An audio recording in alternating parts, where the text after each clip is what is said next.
ससुर रोज जेठानी के साथ। जब मेरी उम्र 24 साल की हुई तो मेरे मम्मी पापा ने मेरे लिए रिश्ता देखना शुरू कर दिया था। 2-3 रिश्ते देखे, पर मेरे पापा को तो ये रिश्ता बहुत ही अच्छा लगा। ये परिवार बहुत ही अच्छा था और उस परिवार में एक ससुर, सास और उनके 2 बेटे थे।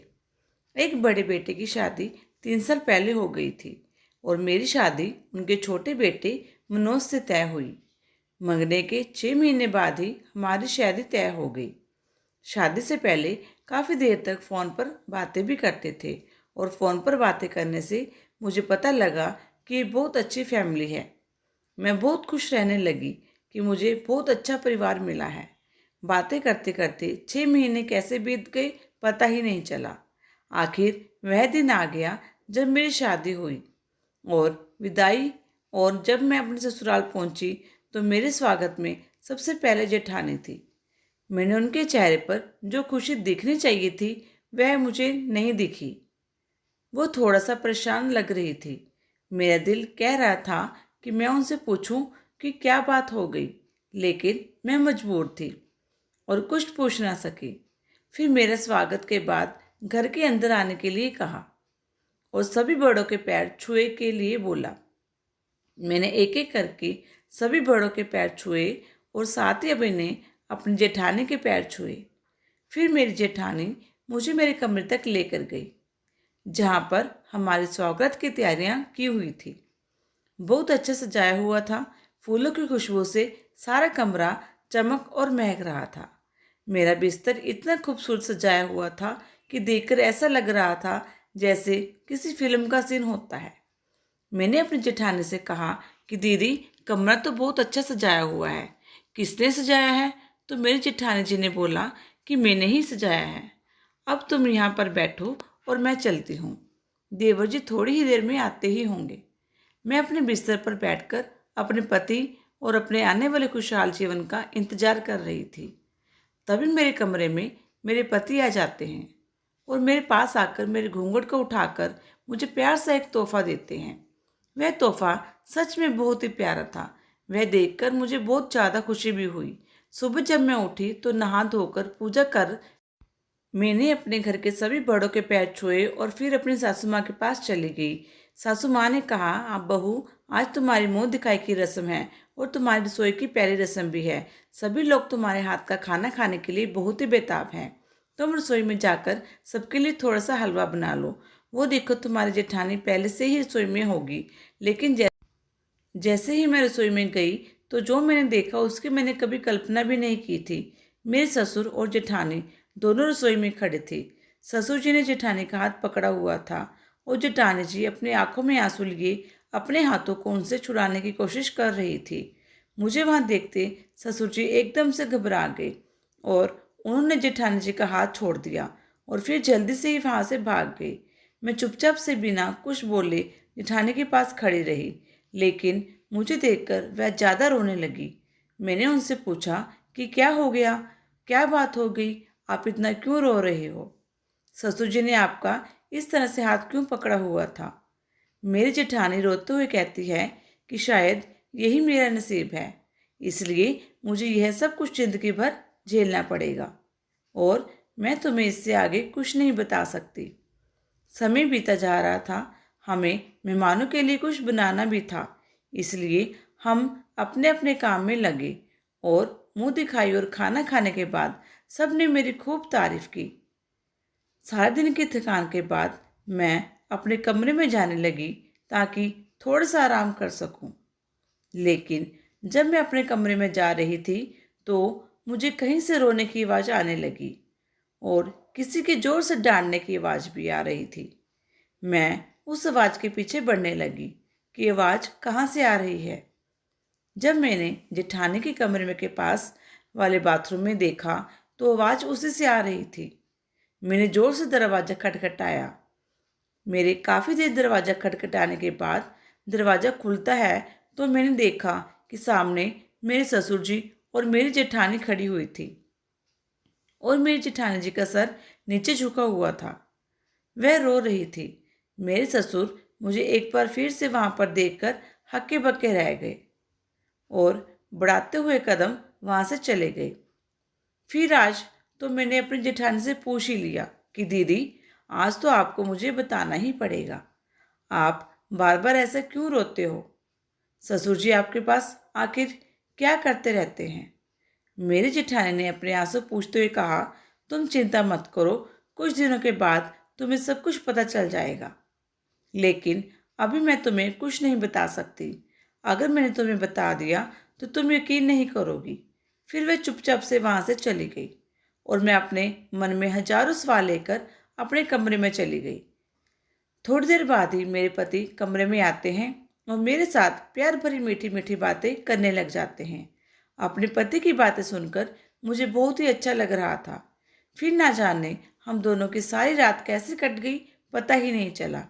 अगले दिन फिर से उठकर नहा धोकर तैयार हो गई और रसोई में चली गई। मैंने देखा कि मेरी जेठानी जी खाना बना रही हैं। मैं उनके पास चली गई। मुझे देखते ही वे अपना चेहरा छुपाते हुए खाना बनाने लग गई।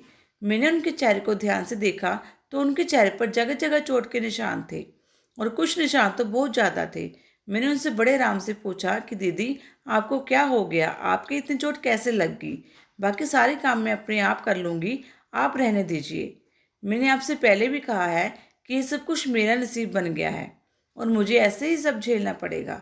लेकिन आज मैं चुप नहीं रहूँगी और मैं बार बार अपनी जेठानी से पूछती रही, लेकिन वह बिना कुछ बोले बस खाना बनाने में लगी रही। कुछ देर बाद देखा कि ससुर जी रसोई में आते हैं और मेरे सामने आकर खड़े हो जाते हैं। फिर मेरी जेठानी को देखते हुए कहते हैं, छोटी बहू, ये बार बार अपनी जेठानी से क्या पूछती रहती हो? जो भी कुछ पूछना है तुम उसे पूछ। उसे क्या पूछती रहती हो? मैं सुनकर थोड़ी सी परेशान हो गई। फिर अचानक से मेरे ससुर जी ने मेरा हाथ पकड़ लिया और कहने लगी, बहू रानी, तुम्हारी शादी बेशक अपने पति के साथ हुई हो, लेकिन तुम भी मेरी प्रॉपर्टी हो। यह पूरा घर मेरा है। ये घर में जो सामान है, जो जो लोग हैं, उन पर सबसे पहला और सबसे ज़्यादा अधिकार मेरा है। अब तुम्हारी सास तो किसी काम की नहीं रही, तो मैंने सोचा कि घर में इतनी सारी फुलवारी खिली हुई हैं, तो क्यों ना उसमें उसी से अपना दिल बहला लूं। ससुर जी ऐसा कहते कहते मेरी तरफ बढ़ने लगे और मैं अपने कदम पीछे की तरफ रख कर चलती गई, क्योंकि मुझे उस समय बिल्कुल नहीं समझ आ रहा था कि मैं क्या करूं। वह मुझे धमकाकर चले गए। मैं थोड़ी देर के लिए वहीं पर ऐसे ही बुत बनकर खड़ी रही। मेरी जेठानी मेरे पास आती है और कहती है, चिंता मत करो, मैं तुम्हारे साथ हूँ। मैं तुम्हारे साथ हूँ, ऐसा कुछ नहीं होने दूंगी जो मेरे साथ अब तक होता रहा है। ससुर पिता समान होता है, लेकिन हमारे ससुर पिता नहीं, एक हैवान है। हैवान है एक। वह हमें जानवर समझते हैं, हमें कोई खेलने वाला खिलौना समझते हैं।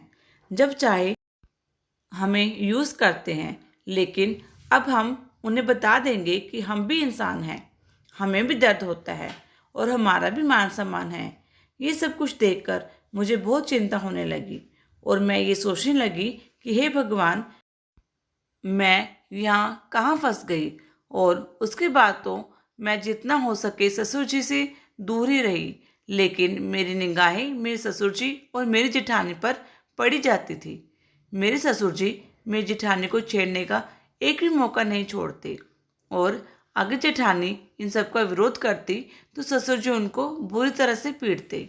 लेकिन अपनी जेठानी की हालत देख देख कर मैं घबराने लगी कि ये सब कुछ मेरे साथ भी हो सकता है। लेकिन मैं ये सब कुछ बर्दाश्त नहीं करने वाली और अपनी जेठानी को भी इस तरह से बाहर निकाल कर रहूंगी। आज रात जैसे ही मेरे पति मेरे कमरे में आए तो मैंने उनसे ससुर जी के बारे में पूछा कि आप मुझे एक बात बताइए, आपके नज़रिए में ससुर जी कैसे इंसान हैं? मेरे पति कहते, मेरे पापा तो बहुत ही अच्छे इंसान हैं। उनके जैसा इंसान तो इस दुनिया में कोई नहीं हो सकता और मैं भी अपने पापा की तरह बनना चाहता हूँ। अपने पति की बात सुनकर मैं ये समझ रही थी कि अगर मैं अपने ससुर के बारे में अपने पति को कुछ बताऊंगी तो मेरी बातों पर किसने भी यकीन नहीं करना। आज के बाद से मैंने अपने ससुर जी की हर हरकत पर नज़र रखनी शुरू कर दी। एक दिन शाम के समय सभी लोग एक साथ बैठे हुए थे, क्योंकि मेरे पति हमारी शादी का वीडियो लेकर आने वाले थे। सभी लोग वीडियो देखने के लिए इंतजार कर रहे थे। जैसे ही मेरे पति वीडियो लेकर आते हैं तो मैंने मौका देखकर उस वीडियो को बदल दिया ताकि जो वीडियो मैं दिखाना चाहती हूँ मैं घर के सभी लोग देख सकें। जैसे ही मेरे पति ने टीवी चलाया, टीवी में ये वीडियो चलाई तो सामने जो दिखाई दिया उसको देखकर सभी लोग हैरान हो गए, क्योंकि सामने वीडियो में मेरे ससुर जी जेठानी के साथ बदतमीजी कर रहे थे और वह जेठानी जी के मना करने पर भी उनको बुरी तरह से पीट रहे थे। अपने पिता की ऐसी हरकत देखकर जेठ जी जैसे गुस्से में आ गए और उन्होंने अपने पिता से गुस्से से पूछा, पापा आप ये क्या कर रहे हो मेरी पत्नी के साथ। मेरी जेठानी भी अपनी वीडियो देखकर फूट फूट कर रोने लगी, क्योंकि वह चाहकर भी अपने लिए कुछ बोल ना सकी। मेरे ससुर जी अपनी हरकतों को टीवी पर देखकर किसी से भी नजर नहीं मिला रहे थे। सभी लोग मेरे ससुर जी को बुरा भला सुनाने लगे। मैंने कहा कि ऐसे ससुर को पुलिस के हवाले कर देना चाहिए। मेरे जेठ जी भी ऐसा ही कहने लगे, उनको तो पुलिस के हवाले कर दो, तब उनकी सारी गर्मी निकल जाएगी। और मेरे पति ने पुलिस को फ़ोन किया और पुलिस को बुलाया। पुलिस ने आकर उनको गिरफ्तार करके पुलिस स्टेशन में ले गए। ऐसे लोगों को ऐसे ही सज़ा मिलनी चाहिए ताकि वे अपने बहू बेटी पर ऐसी गंदी नज़र ना डालें। हेलो दोस्तों, आपको ये कहानी कैसी लगी? अगर अच्छी लगी तो कमेंट करके अपने सुझाव ज़रूर शेयर करना और मेरे चैनल पारिवारिक कहानियों को सब्सक्राइब करना ना भूलना। धन्यवाद।